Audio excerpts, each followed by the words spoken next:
Welcome to the Startup Grind. I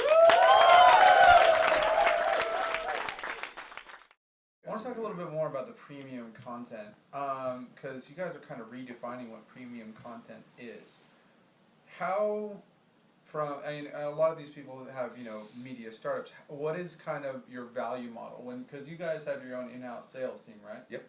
So how do you present yourself? What is the valuation, like what is your pitch to advertisers, stuff like that? Yeah, I mean, for a long time as we started up, I mean, in the early days, we were pitching very specific shows, right? So you'd say, we have a show called Inside Gaming, which was a new show about gaming.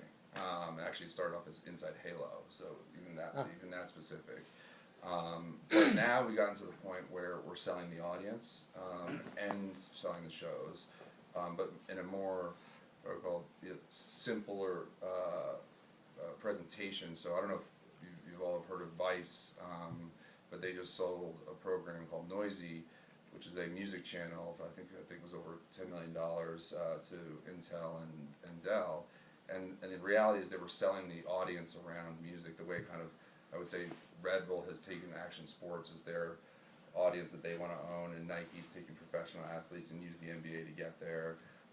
We are now saying you need to own this audience because it's no longer what you would think is subculture. They are driving mainstream, and so we use a lot of examples like Modern Warfare 3 was the largest entertainment event of all time. It sold $400 million in the first 24 hours, which was higher than the top 6 box offices combined.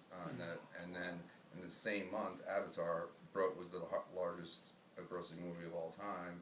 And Big Bang Theory, about a bunch of nerds, is the #1 comedy on CBS. And so we're starting to say that this audience is no longer, a couple kids playing games, but they are determining what the conversation is in mainstream. So we've got to sell that audience theme, and then we've got to say, and to connect them, here's the programming we do, which has to be edgy, it has to have a certain tone, certain pace to it.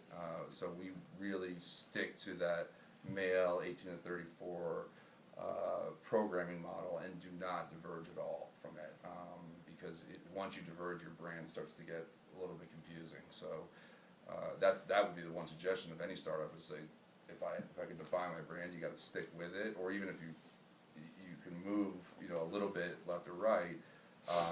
But if you start to try to do too many things, which we were just talking about, you get totally diluted, right? And then the advertisers don't know how to buy it, and the audience doesn't know what you're going to show. So our 40-person sales staff is actually selling just at this point 3 things, which are we're announcing. We actually announced it yesterday, but Prime, which is a new channel that's just all the premium programming you're talking about. We're selling Core, which is kind of all the stuff we do every day, and then another concept called Labs, which is the incubation of IP through the shorts. A lot of funding all these shorts online in our category.